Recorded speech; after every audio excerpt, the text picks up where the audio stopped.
Bonjour tout le monde. La session de ce soir portera sur l'analyse et l'amélioration. Pour ceux qui ne me connaissent pas, je m'appelle Geneviève Piloto, je suis directrice de l'éducation et des programmes pour la CMS. Et pour faire de l'analyse de vidéos ce soir, j'ai avec moi un membre de l'équipe technique nationale, Nicolas Verly. Salut Nick. Et Alexandre Burr, aka Chewy. Salut Chewy. Voilà. Cédric Bissonnette aussi des Laurentides. Au Québec, là. On ne sait plus. Euh, cette session se déroulera en français. On est heureux de répondre à vos questions en anglais, évidemment, si toutefois il y en avait. So this session will be in French only, but if you're happening to listen to this session and you have some English questions, please drop them in the chat and we'll be happy to help you. Donc, n'hésitez pas à poser vos questions à tout moment pendant la session dans le chat, idéalement, puis on va s'assurer là, à la fin de laisser une petite période de questions pour voir s'il y en a qui subsistent et s'assurer d'y répondre. Alors, sans plus tarder, on va commencer avec une révision des compétences comme outil de filtre pour l'analyse qu'on utilise évidemment à la CMS, comme vous le savez. Donc, nos compétences essentielles et avancées qui apparaissent ici à l'écran, position mobile et centrée, virage avec le bas du corps, équilibre le long de la corps active et les compétences avancées, force et fluidité d'un virage à l'autre, chargé et relancé et la conduite polyvalente. Ça doit être familier pour vous, mais c'est toujours bon de se remettre le vocabulaire et les objectifs en tête. Donc, des questions à se poser en regardant les planchistes. Ça nous aide à affiner notre analyse, à être plus spécifique sur un aspect à la fois quand on propose des améliorations. Donc, les prochaines vidéos sont variées. Elles proviennent de différents environnements, comme les stages de la CMS ou d'autres événements aussi. Ça peut être des sessions des membres, mais aussi ça pourrait être aussi dans des leçons. Euh, Nick, Chewy, puis Cédric et moi-même, on va chacun examiner quelques vidéos qu'on va analyser en les commentant. Puis on va vous mettre en contexte un petit peu, donc quel genre de conditions, quel genre de pistes et quel niveau d'élève. Et puis, on va vous donner notre point de vue sur ce qu'on voit comme des forces et des faiblesses, ainsi que les recommandations qu'on ferait là, pour ces planchistes-là. Puis, gardez à l'esprit, évidemment, que la première chose que nous, on voit, c'est peut-être pas la première chose que vous voyez, mais c'est tout à fait normal puisqu'il existe de nombreuses perspectives pour analyser. Donc, c'est ça. Donc, ça se peut que vous voyez autre chose en premier. Notre analyse sera aussi, bien sûr, basée sur les compétences essentielles et avancées, telles que nous l'avons vu à la slide précédente. Donc, on va y aller avec un premier vidéo qui est, je crois, c'est Chewy en premier. D'abord, les écouter avec du son. On va laisser jouer avec le son.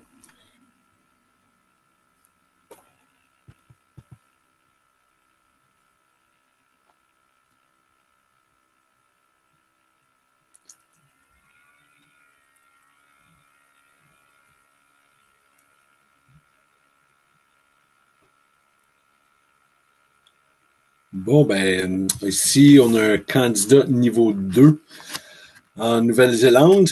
Euh, Quelqu'un qui est dans le milieu des semaines d'entraînement. La forme est vraiment importante. Donc, on voit une importance accrue sur la position et l'alignement. Malheureusement, cet alignement limite la mobilité. Parce que si je regarde les trois compétences fondamentales, il tourne avec le bas du corps. Ouais, il tourne pas trop, c'est pas mal grand. Il est-tu en équilibre? Oui, il bouge pas beaucoup. Ce qui manquerait, ce serait conversation avec la montagne. Donc, centré, c'est sûr. Fait que pour lui, l'image est là. Euh, Ce qu'on aimerait voir, c'est une mobilité qui va lui permettre de créer de la rondeur, puis la rondeur, ça va y amener euh, du grip, une bonne adhérence de sa planche dans la neige.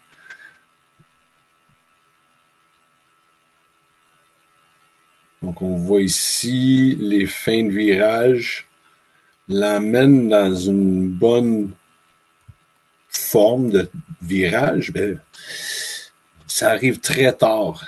La mobilité accrue, ça lui permettrait de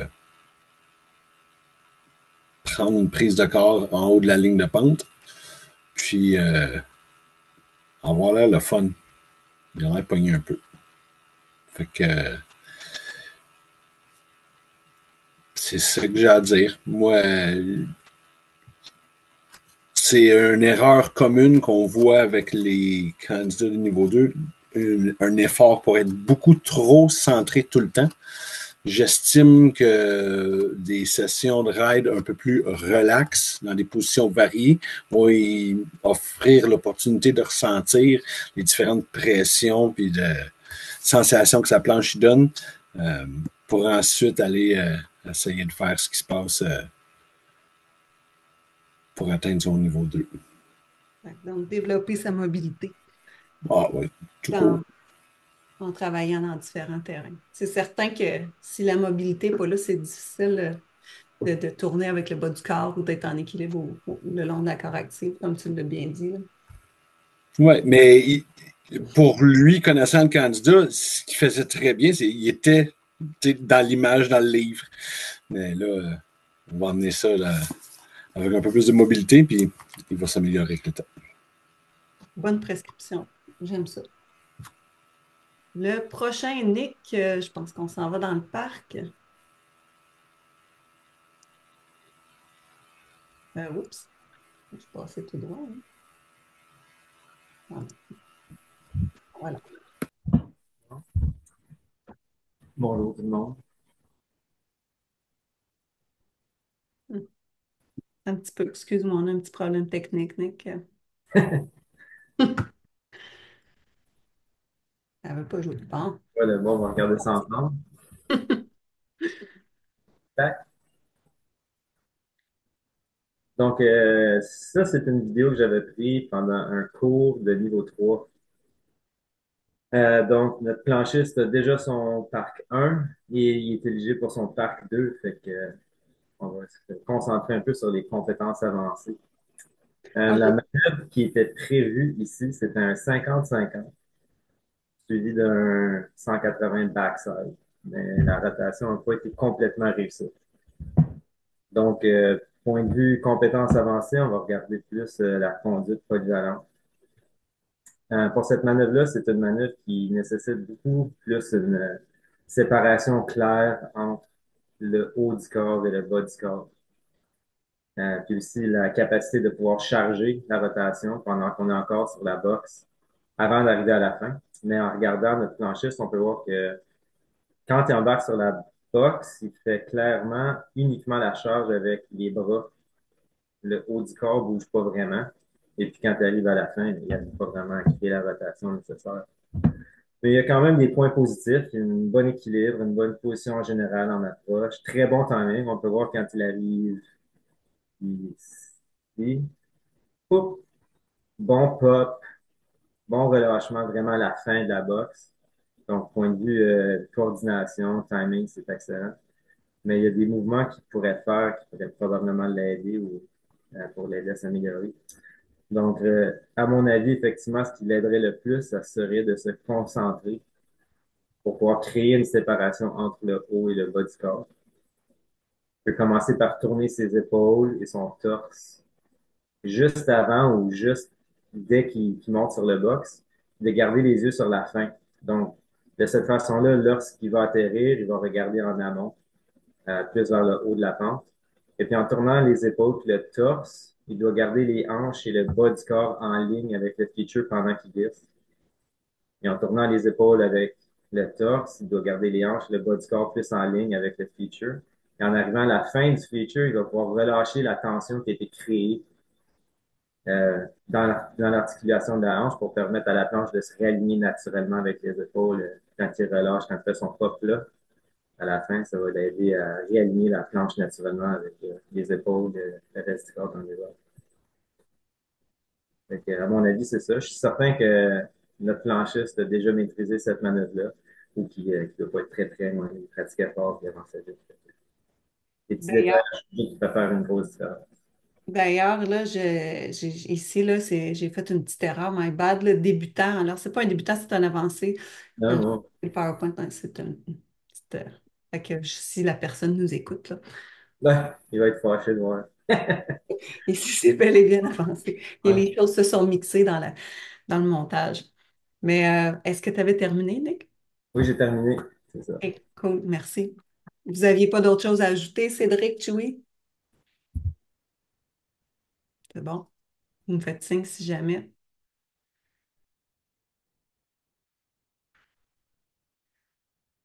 Alors là, ici, on a un plancher débutant sur un terrain vert. On va le regarder en premier. C'est moi qui l'analyse, celui-là. Shotgun.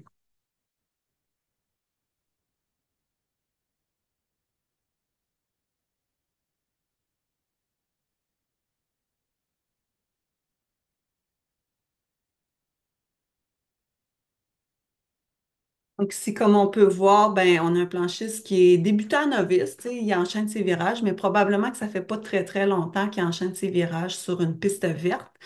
On voit par son attitude qu'il y a un manque de confiance, puis que le rider est quand même assez passif.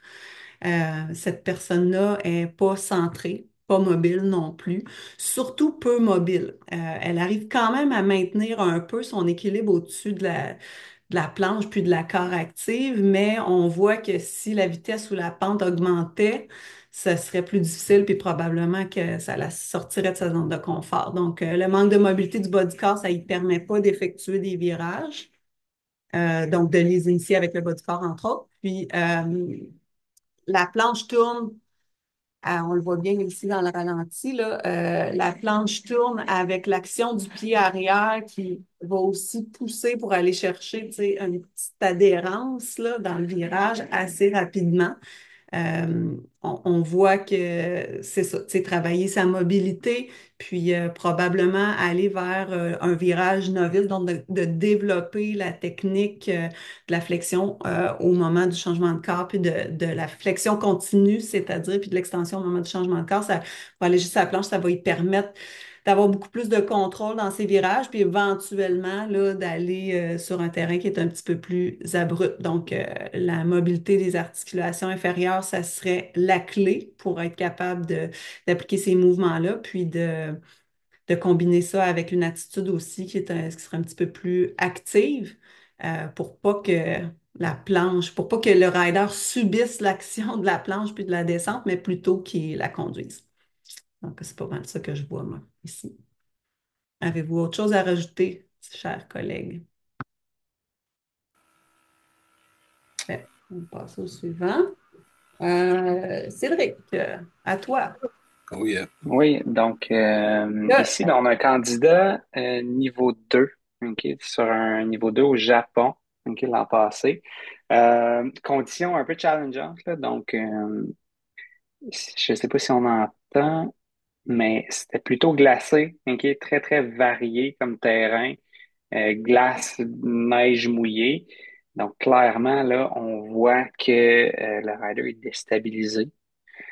Euh, donc, il ne sait pas trop comment gérer tout ça. On voit qu'il y a une phase un peu d'acquisition de ces nouveaux virages-là. Donc, on est en mode, on essaie de rapetisser nos rayons, mais ça ne fonctionne pas tout le temps. On est un peu partout en même temps.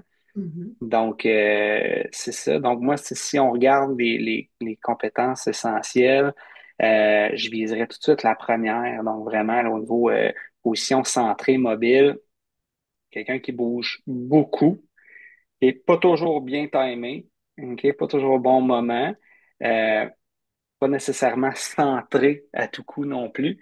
Donc, on voit beaucoup là, il y a une grande pression sur sa jambe avant, le pied arrière, il est lousse, donc on manque un peu de traction, ce qui fait en sorte là, qu'on a un peu un effet essuie-glace là, constamment. Euh, qui vient avec une mise à corps maximale, tu sais, en travers de la ligne de pente. Il y a des pics de pression qui se retrouvent des fois là, un peu tard. Ça crée des petits déséquilibres. Fait que vraiment, tu sais, je focuserais d'abord sur ça, là, pour ce rider-là, d'essayer de se recentrer, OK, un petit peu plus, rééquilibrer ses pressions entre les deux pieds. OK, ce serait une première piste de solution pour lui. Euh, Comme tactique qu'on pourrait utiliser, là, c'est d'aller dans des terrains peut-être un petit peu moins abrupts que ce qu'on retrouve là, là. Donc, c'est un bleu presque noir là, ici. Donc, peut-être un peu moins abrupt, plus plat, mais avec de la petite bosse qu'on pourrait là, bouger, essayer de se délier les jambes un peu à ce niveau-là, développer notre mobilité, retrouver notre centre pour être capable de créer un peu plus de grip éventuellement plus tôt dans le virage, puis donc d'améliorer là, notre performance, notre contrôle aussi. Fait que moi, c'est un petit peu ça que je vois là, chez Strider. Là. C'est drôle, j'avais pas fait le lien, mais c'est un peu comme si c'était mon rider d'avant qui avait progressé vers ce rider-ci, qui avait juste ajouté un petit peu de vitesse puis du plus rapide, tu sais, qu'avec le temps, il avait gardé un peu ses défauts, puis ça se serait transformé un peu en ça. Je sais pas si t'es d'accord, mais je t'écoutais pas. Oui, ben oui, c'est un peu le même effet mécanique là, qu'on voit là. Ouais, c'est un peu comme typique aussi, là, des gens qui vont pas nécessairement prendre de cours puis qui vont continuer. Pas nécessairement que c'est une mauvaise chose, chacun fait comme il veut, mais souvent c'est ça qu'on va voir d'un niveau novice à intermédiaire, un défaut qui se transpose dans du plus abrupt, là. Ouais, exact. Je sais pas si tu avais des choses à ajouter là, pour ce rider-là ou ça complète. Là. Non, c'est pas mal très clair. Nick, Joey, all good? All good. Merci. Je crois qu'on s'en retourne dans le parc. All right. Bon, c'était lui le débutant en boxe, c'est ça. Tuk. OK. Donc, ça, c'était une vidéo que j'ai prise dans un cours de Parc 1 à Cardrona, Nouvelle-Zélande. Fait qu'on va rester sur nos compétences de base. La manœuvre qui était prévue, c'était une progression de frontside board slide. Donc, un 50-50 shifty devient un frontside board slide, mais effectivement, on peut voir que c'était non réussi. Donc, pour notre compétence de base, on va choisir équilibre le long de la carre active. Et pour une manœuvre comme celle-ci, la carre active, ça serait aucune. Parce que si on se sert de nos corps sur un frontside board slide, ça va devenir un fessier board slide. Un fessier pour... Euh, donc, c'est une manœuvre qui nécessite un bon degré d'expérience sur un box, de comprendre un peu comment la friction affecte la planche, de confortable sur un feature comme ça. Et puis aussi, ça demande la capacité de pouvoir créer une rotation avec la planche, mais tout en la gardant à plat sur le feature, que ce soit une rail ou un box. Il n'y a pas vraiment de bons scénarios qui peuvent découler de l'utilisation des corps. Ça nécessite aussi la capacité de garder le centre de la masse centrée au-dessus du point d'équilibre du truc sur le feature. Et ça peut être le pied avant, ça peut être le pied arrière, le milieu de la planche, peu importe. Mais il faut vraiment pouvoir garder le centre de notre masse centré sur le point où on est en équilibre. Ici, on peut voir que le rider, en approchant le box, quand on va commencer la vidéo, on peut voir qu'il y a déjà les épaules un peu vers le devant des orteils. Puis dès qu'il monte sur la boîte, il essaie de faire son shuffle, mais son poids se déplace devant ses orteils davantage, puis ça le met sur la corde et puis il perd immédiatement le contrôle. D'un point de vue positif, on peut voir qu'il y a une bonne ligne d'approche, une bonne vitesse, il est confiant, le poids est bien distribué sur les deux pieds. Et par rapport à une progression pour l'apprentissage du frontside board slide, le rider prend quand même des bonnes étapes pour y parvenir. Mais pour s'améliorer, euh, comme je disais, on peut voir qu'il appuie déjà sur les orteils avant d'arriver sur le box. Mhm. C'est quelque chose qu'on fait naturellement sur les frontside board slides quand on les aborde sur un feature qui est plus grand, genre sur les rails qu'on prend du côté. Euh, Par contre, dans ce cas ici, ça fait que le rider est déjà légèrement penché vers l'avant. Dès qu'il arrive sur la box, on peut voir que ça arrive presque tout de suite par le Donc, la chose principale que je lui suggérerais, ça serait de s'améliorer. Pour s'améliorer, ce serait d'essayer de garder les épaules alignées verticalement au-dessus des hanches puis de ses pieds, surtout dès qu'il arrive sur le box. Et puis aussi de se concentrer à relaxer les chevilles un peu pour aider à garder la planche à plat, puis de se créer une plateforme solide avant d'embarquer. En faisant ces deux choses-là, j'ai l'impression que notre rider se sentirait plus équilibré du début à la fin du feature. Il pourrait se concentrer davantage sur le mouvement de rotation qui transforme son 50-50 en fin de rider. Fait que 50-50, tu peux dire aussi. 50-50. J'ai pas l'habitude de coacher en français. Mais ça, ce rider-là, Chewie le connaît, puis c'est une des Oui. parties dédiées que j'ai eu la chance d'entraîner, donc j'ai aucun doute qu'il va pouvoir réussir ce trick s'il l'a pas déjà fait. J'ai jamais rencontré Ouais. quelqu'un qui était aussi vraiment stoked, qui se pousse vraiment pour essayer de s'améliorer. Tu peux aller voir son Instagram, il continue à pousser dans son foam pad intérieur Ah en ouais, ouais, altitude. Ah oui, ouais, ah oui, c'est incroyable. avec des ressources minimes. Oui, T'as quand même des ressources impressionnantes, mais des quantités de neige limites. ouais, c'est ça. Les ressources sont pas illimitées, mais pas loin. Mais beaucoup de passion, pas beaucoup de neige. Ouais, c'est ça. Ouais, mais merci, Nick. Je pense pas qu'on a grand-chose à ajouter. C'était pas mal clair et détaillé. On est déjà dans la vidéo suivante qui est à Chewy. Est-ce que Ouais, c'est en Nouvelle-Zélande aussi, c'est à Treble Cone? ouais. Ça, c'était à Trouble Cone dans Super Pipe. Ça, c'est un candidat que Nick connaît de l'an passé. Fait que, candidat de niveau 3 qui travaille en court-rayon sur une piste noire, condition 9,5 sur 10, gros soleil, c'est tout frais damé.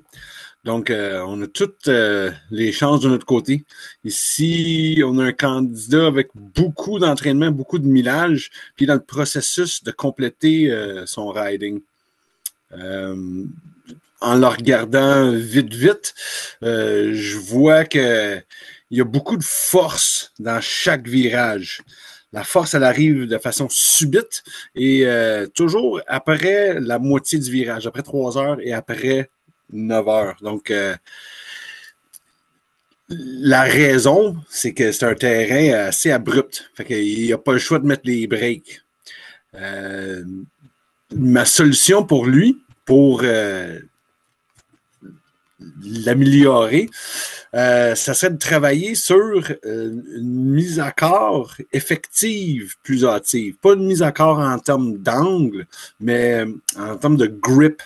Puis ce qui va lui permettre de faire ça, c'est de réduire son terrain, réduire son rayon, puis essayer de travailler sur sentir la planche mordre dans la neige avec des mouvements subtils du bas du corps dès le début, la conduite. Euh, il y a beaucoup de progrès qui a été fait. Là. J'aime la façon qu'il descend dans son corridor. J'aime la cadence de son mouvement. C'est assez constant. Euh, S'il réussirait à augmenter la pression plus graduellement à travers son virage, ben, il y aurait plus d'options de polyvalence en conduite. Là, vu que ça bête tard, il se fait lancer dans une direction à tous les fois. Fait que, il s'améliore, mais il n'est pas rendu là encore. C'est ce que j'ai à dire. J'aime ça. Avez-vous autre chose à ajouter, Cédric, Nick? Non, je suis vraiment d'accord. C'est vraiment comme tu l'as dit, des speed dumps un peu à la fin, ça accélère, puis ça ralentit, puis c'est brusque. Ouais. Donc, mise à corps un peu plus tôt pour aider vraiment à prendre le grip plus tôt dans le virage, puis essayer de vraiment aider à conduire la planche tout au long, pas juste de rattraper le contrôle à la fin. Ouais, c'est ça. Puis on voit que tu sais, ça va être un peu comme saccadé, là. Ouais, ça. Il- il- Le le- rythme est perdu un peu. ouais, c'est ça. Puis c'est pas égal d'un virage à l'autre. Ouais. Il travaille sur son flow. Et la neige avait l'air belle, pareil. Ouais, Ouais, oui, ça, c'était peut-être la meilleure journée de l'année, Nick. Celle-là, tu l'as vu à la vidéo. Ça n'a rien à voir avec ce que tu as ton vu. intro, d'ailleurs, condition 9,5 sur 10. Si vous avez eu la chance d'évaluer avec Chewy puis de l'entendre parler pendant que les candidats descendent, ça me rappelle ça, Chewy. Fait que petit inside. Ouais, merci. Euh, Intermédiaire, saut, medium, on retourne dans le parc encore. Nick, Back. On va regarder. c'est c'est des médiums, ah ouais, c'est ça. Ouais. Et, non, c'est des Big White Small. Je pense que le premier, il y a une pancarte médium, puis le deuxième small, mais bon, Je c'est sais pas. relatif aussi, mais si on regarde, le premier, c'est Pas médium. des super gros. Si c'est des médiums, c'est pas des très gros médiums. Ouais, c'est ça, c'est des Euh, petits mais oui, gamins. on se retrouve à Big White, une rare journée ensoleillée, pas de nuages. Vraiment des conditions fantastiques. Donc, c'est une vidéo que j'avais prise pendant un cours de Parc 2. Et puis, les manœuvres qui étaient prévues, c'est un 180 backside sur le premier saut et un cab 180 sur le deuxième saut. Fait qu'un switch 180 frontside, mais en position switch. Les deux sont réussis. Donc, dans une situation comme ça, notre planchiste réussit sa descente. Donc, elle peut ou non demander des commentaires de rétroaction. Et puis, elle peut avoir besoin ou non de commentaires de rétroaction. Des fois, elle sait déjà sur quoi travailler. Puis c'est simplement une question de répétition de pratique. Mais pour le but de notre session, on va décortiquer les vidéos un peu. Donc, parc 2, on va regarder les compétences avancées. Donc, pour la première, je vais me concentrer un peu sur d'un virage à l'autre. Et puis pour le deuxième son, on va regarder conduite polyvalente. Mais pour les points positifs, juste au ralenti, mais on regardera au début du vidéo, j'aime beaucoup comment euh, la main est levée pour signaler l'entrée. Et puis, connaissant notre rider, je suis certain qu'elle a vocalisé ça aussi. Elle a un très bon contrôle de rotation, un atterrissage solide sur les deux tricks, une bonne conscience aérienne, bonne vitesse, bonne compréhension du concept des virages en forme de sablier. On va regarder notre première vidéo quand on recommence notre 180 backside. Donc, elle crée des beaux virages d'approche sur les talons et sur les orteils, mais elles sont légèrement agressifs. Ce qui veut dire que les rayons des arcs est assez serré. Et puis sur le côté des talons, ça fait presque perdre un peu de vitesse au rider en montant la rampe. Puis sur la transition vers les orteils, on peut voir qu'elle se penche beaucoup vers l'avant avec le haut du corps, ce qui crée un angle de quart qui est plus élevé. Donc un virage qui est plus serré. Puis ça la fait dériver de droite à gauche à travers du saut. On regardera ici quand ça recommence. Mais c'est pas un gros problème sur un petit saut comme ça. Mais sur un gros jump, ça peut avoir des conséquences qui sont assez graves si la vitesse n'est pas tout à fait correcte. On peut voir vraiment la ligne qu'elle trace sur le jump, c'est un peu sharp. Donc, ce qu'elle pourrait faire pour s'améliorer ici, ce serait vraiment d'avoir des virages d'approche qui sont plus ouverts. Et puis, le plus important encore, ce serait d'être conscient de l'inclinaison, pardon, par rapport à l'angulation pour ces virages. Se dit en se concentrant sur l'utilisation des genoux, des chevilles sur le côté des orteils pour créer le virage sans devoir se pencher par en avant. Donc, ça va l'aider à garder son équilibre, de ne pas couper à travers le jump quand elle arrive en haut, puis de garder son équilibre un peu plus dans les bras. Sur le deuxième jump pour le cab 180, on peut pas vraiment voir les virages d'approche, mais on peut voir que la rotation commence juste avant le décollage en glissant sur les talons. Elle a déjà fait presque la moitié de la rotation avant même d'avoir décollé.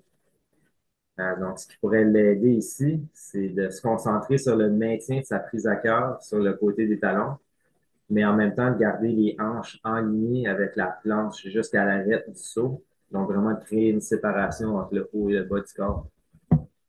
Une fois que la planchiste arrive au bord du saut, elle peut snapper les hanches et ça va laisser le bas du corps suivre la rotation que le haut du corps aurait déjà initié, donc la pré-rotation puis l'exécution de la rotation. Ça va donner une rotation qui est un peu plus clean, le timing est revenu. Donc, si on regarde un peu plus, c'est une conduite polyvalente, puis vraiment avec des éléments de synchronisme et de coordination. C'est ça.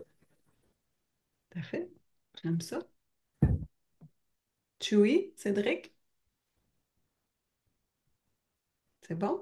Ça fait le tour. Merci, Nick, c'est assez complet. All right. Allez. Ça donne le goût d'aller rider dans le parc. Ouais, moi aussi. Je regardais la vidéo, puis là, j'étais perdue dans mes pensées. J'étais en train de me dire, ah, j'ai hâte. Ça s'en vient. OK. Prochain, on s'en va chez Cédric. Là, j'ai mis avancer Cédric, mais j'arrivais pas à voir de mon point de vue si c'était une piste bleue ou noire, en tout cas. Fait que, Euh, à toi de c'est un nous. début de noir qui finit en bleu, OK. disons. Fait que, OK, donc c'est ici, on a un candidat au niveau 3.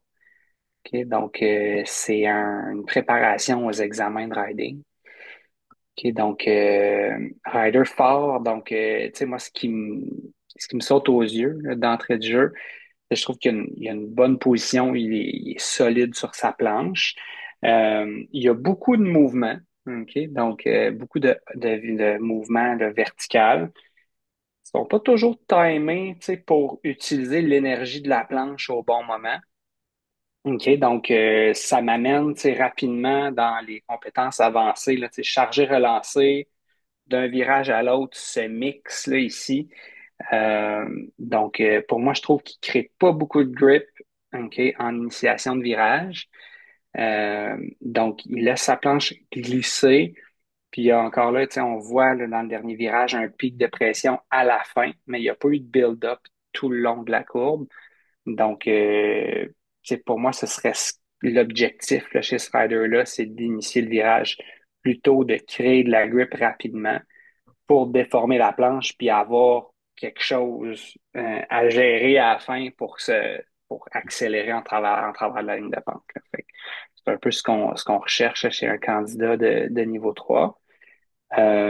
Donc, pour faire ça, vraiment, c'est là, je pense que la taille des virages pour lui, c'était un challenge, tu sais, de rentrer dans un court rayon. Donc, je pense qu'il y aurait avantage à, disons, agrandir un peu les rayons, essayer d'aller chercher cette inclinaison-là, ce feeling de grip-là, plus tôt dans le virage, dans un virage, disons, moyen rayon, pour augmenter un peu ses ressentis, puis éventuellement, là, essayer d'aller rapetisser ses virages à ce niveau-là. Donc, moi, ce serait vraiment là, mon premier, la première chose qui me saute aux yeux à ce niveau-là. Parce qu'on dirait à chaque fois, là, tu sais, on voit vraiment comme il y a un spray qui pousse la neige. Côté talon, c'est un peu moins pire. Côté orteil, c'est flagrant. La neige va vers le bas de la piste. Donc, il se passe pas grand-chose en début de virage, là. Donc, pour moi, là, chez ce rider-là, ce serait ça. Euh, encore là, tu sais, je tiens à préciser, si je trouve que c'est un rider qui est solide, tu sais, somme toute, il semble fluide sur sa planche, mais il a besoin d'un peu de raffinement au niveau de ses mouvements, puis d'augmenter un peu la performance pour atteindre le standard au niveau du niveau 3 là. Donc, voilà. Donc, je sais pas s'il y a d'autres interventions sur cette vidéo-là. j'aime ça. J'aime ça, ce que tu as dit. J'ai pas grand-chose à rajouter. En fait, j'ai rien à rajouter. Chewy, Nick, avez-vous autre chose? Moi, je suis d'accord, je regarde à peu près les mêmes choses. J'aime beaucoup le skieur qui fait deux apparences au début. On dirait qu'il savait. Parce que lui, Ils il sont tout est le tout temps pour là pour s'amuser. agrémenter les vidéos. Ouais. OK. On s'en va. Chez moi. Je vais vous laisser regarder la vidéo en premier.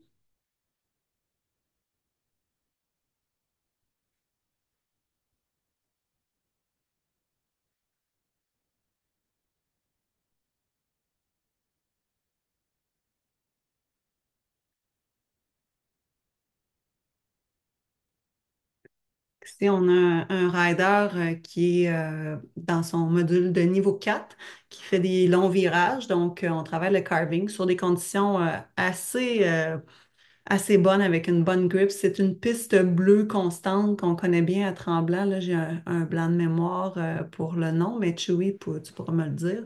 Beau chemin. C'est beau chemin. Voilà, merci. Donc, on aime bien la carver parce qu'elle est très constante. La ligne de pente est assez bonne. Fait que c'est quand même idéal. C'est très large. Puis quand il n'y a pas trop de monde, ben, on peut envoyer du gros. Euh, donc, cette personne-là, ben, moi, ce que je note en premier, c'est qu'il manque de constance. Donc, on voit qu'il y a des pics de pression, un petit peu ce que tu disais aussi, je pense que c'était dans un des précédentes vidéos qu'on a vues, là, Cédric ou Nick, je ne sais plus, mais il y a des petits pics de pression verticaux. Tu sais, avec la vitesse, on voit que le plancher, s'il semble perdre en stabilité. Fait que pour moi, c'est une indication qu'il arrête de bouger dans ses virages, puis que la pression s'accumule. Donc, c'est pour ça que ça explose à un moment donné. Donc, ça s'accumule, puis d'un virage à l'autre, ben, on peut noter qu'à la fin de chacun des virages, il y a ce pic-là qui se produit en verticalité, où est-ce que le plancher, il résiste, puis là, il doit compenser pour retrouver son équilibre un peu.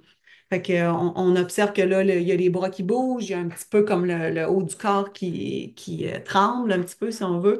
Puis, au niveau, il y a un tremblement latéral un peu, là. Puis, ça aussi, c'est une indication que le plancher, il recherche, il perd sa position de stabilité, donc il sort de sa position de force, puis il est à la recherche de sa position stable.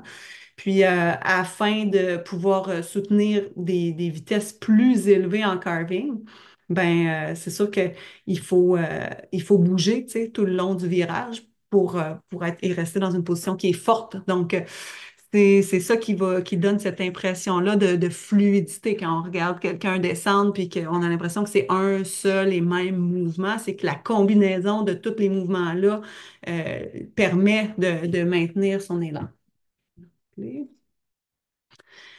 Puis, donc, c'est ça. Donc, si on bouge pas de façon verticale ou surtout les plans de mouvement latéral et avant-arrière, ben, c'est sûr qu'il va y avoir des temps morts, puis on va pas être capable d'absorber ou de dealer avec les variations puis les changements de terrain.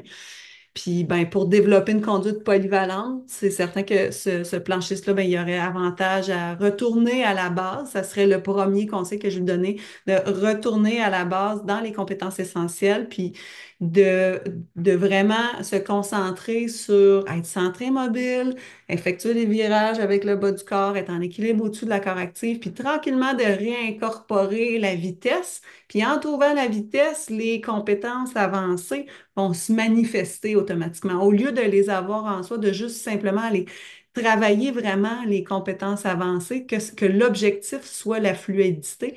Donc, en passant par les compétences essentielles, ça va l'amener naturellement vers les compétences avancées qui vont se produire par accident.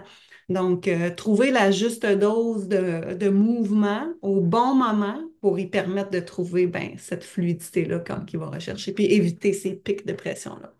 Donc, ma prescription pour cette personne-là, ben, ça serait de prendre le nouveau stage de carving qui va être disponible cette année. Dans pas longtemps, on va le voir apparaître à l'horaire. Donc, il y aurait la possibilité de travailler ces longs virages, son carving pendant 2 jours, de vraiment focuser sur cette compétence-là. Ça serait ça, ma prescription. Avez-vous autre chose à ajouter? Belle plug, ça. Nice. Ah, c'est une belle plug, hein?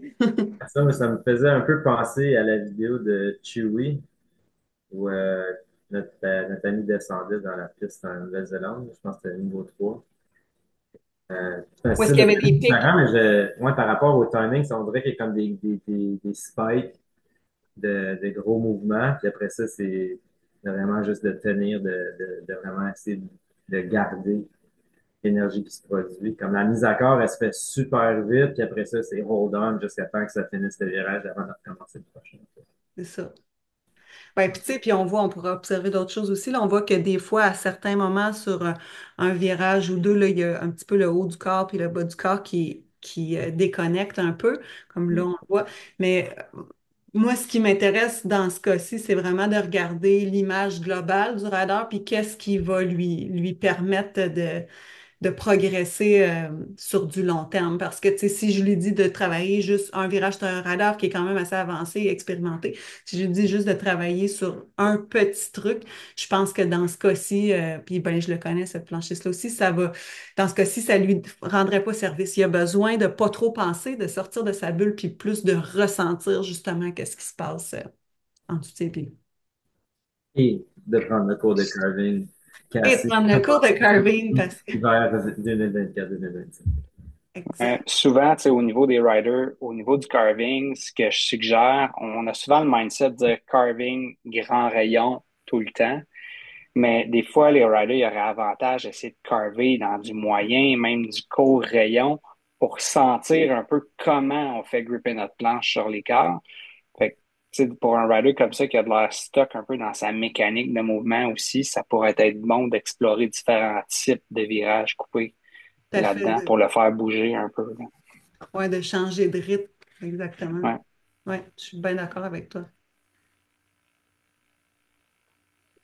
Oh, Chewie, avais-tu d'autres choses à ajouter? Je pense que c'est ça. J'ai l'impression que le rider veut créer la force de son virage avec ses muscles. Puis vu la grandeur de la piste puis la vitesse qu'il a, s'il laissait juste un petit peu de l'énergie de sa vitesse puis ce qui vient de la neige faire gripper ou plier la planche, ça va débarrer sa mobilité.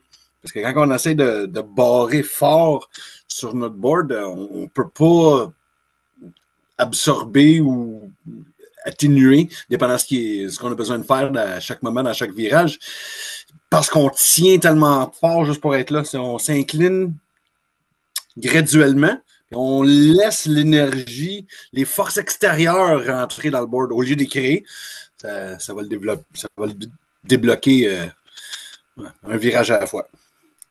Tout à fait. Ben, de là, je trouvais l'idée de revenir un peu à la base aussi pour vraiment aller travailler sa mobilité puis la ressentir. C'est comme si cette personne-là, elle essayait de, de pousser vraiment fort, comme tu l'as dit. Donc, ça, ce que ça donne, c'est que ça finit par être barré sur les deux pieds, puis on est dans une position qui est, on résiste au lieu d'être dans une position où est-ce qu'on accompagne le mouvement, tu sais.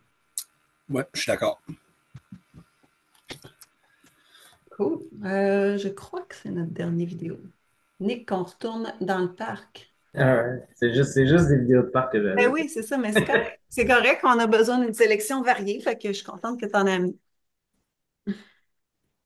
Donc, Chewie va reconnaître son terrain de jeu. On se retrouve à Cardrona, Oh yeah.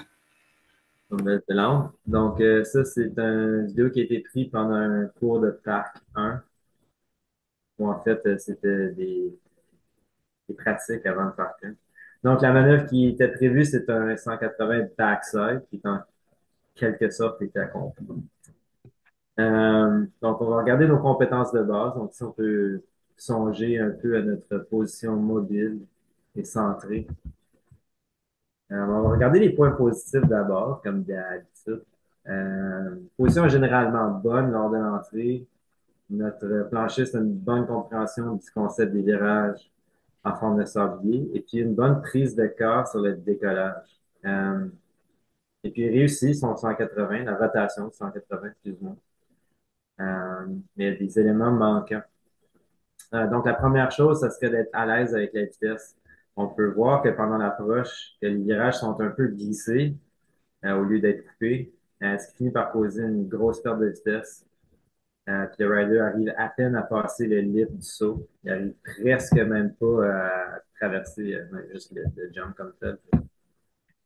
D'avoir un peu plus de vitesse et il arrive vraiment sur le deck. Sur un gros jump comme ça, il aurait reçu les genoux dans le front, c'est sûr.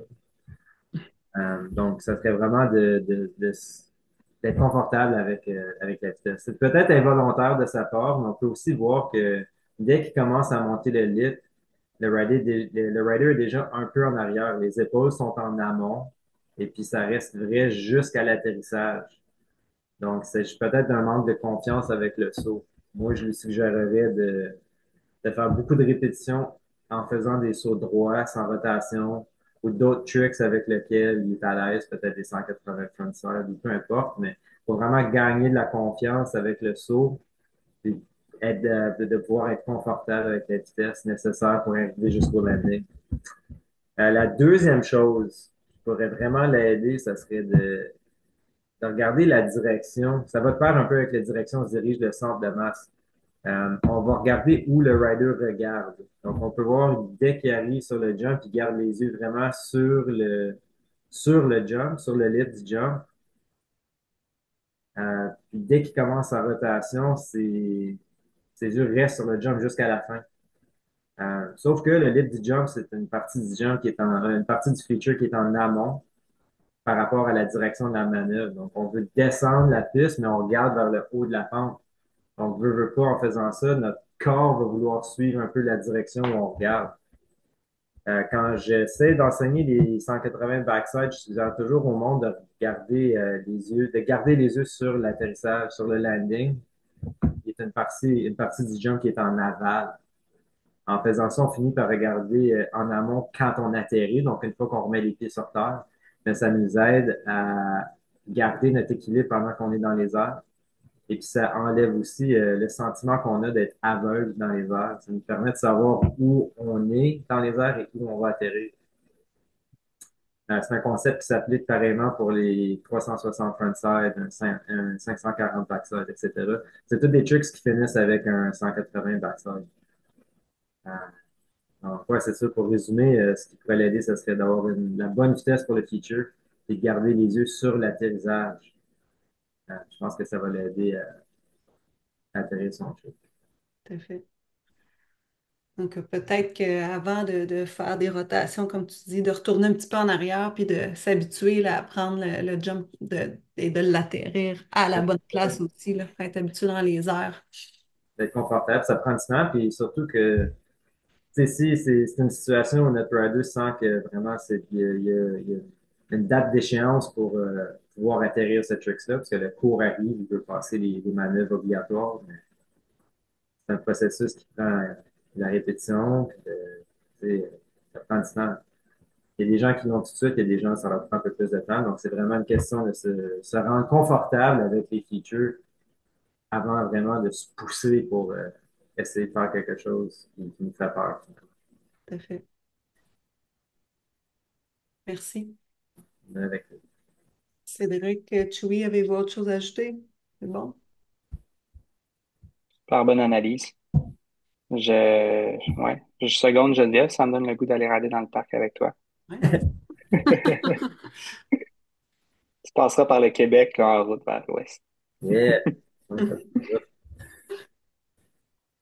OK, bon, ben, c'était tout pour les vidéos. L'exercice que vous voyez présentement au PowerPoint, sur le, voyons, comment on dit ça en français, sur la slide, Un point de puissance. Diapositive. merci, la diapositive. Bon, bon, merci beaucoup, Cédric.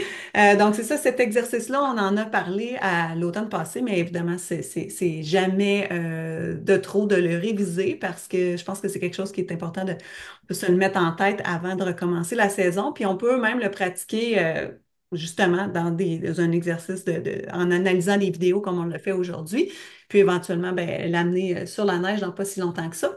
Donc, on a la vue d'ensemble, une observation plus précise avec, moi j'aime ça appeler ça un seul paramètre de glisse, puis une observation qui est spécifique. Donc, plus, tu sais, donc, évidemment, c'est notre entonnoir. Donc, on s'en va vers apporter des améliorations.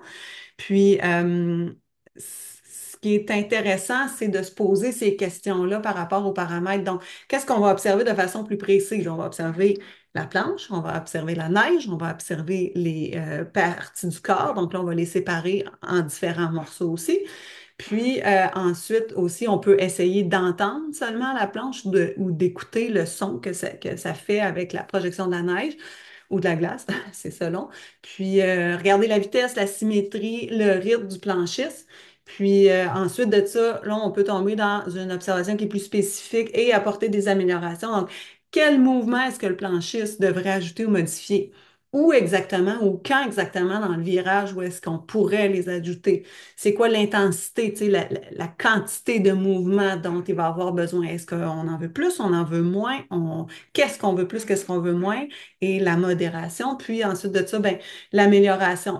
Est-ce que c'est un petit changement spécifique dont on a besoin ou est-ce que c'est ce qu'on va lui donner, ça va être un point de départ pour travailler là-dessus sur une leçon plus en profondeur. Donc, juste un petit hit. Fait que c'est pas mal ça. Avez-vous des suggestions, des commentaires à rajouter par rapport à cet exercice-là, les boys? Bon, Donc, pour l'instant, c'est très bien. d'accord. Ça. Alors, ben, je vous remercie pour votre présence. Je vous remercie pour votre participation, Cédric, Chewy, Nick. Merci beaucoup. Puis, c'était notre troisième session en ligne cet automne pour les sessions automnales d'analyse. Il y en a une dernière la semaine prochaine, le 4 novembre. Donc ça veut dire une dernière, ça veut dire que l'approche de la saison sur la neige s'en vient bientôt. Le 16 novembre, là, le 17 novembre, en fait, c'est la première journée de l'entraînement de l'équipe technique à Sunshine. Puis ensuite de ça, là, c'est notre premier événement de formation des évaluateurs. Donc ça s'en vient vite. Alors merci d'être avec nous. Je regarde dans le chat, il n'y a pas de questions. Donc je pense que euh, non, c'est clair, super. Ben, merci beaucoup tout le monde d'avoir participé. Puis je vous souhaite une bonne fin de soirée à tout le monde. Merci. Au revoir. Yeah.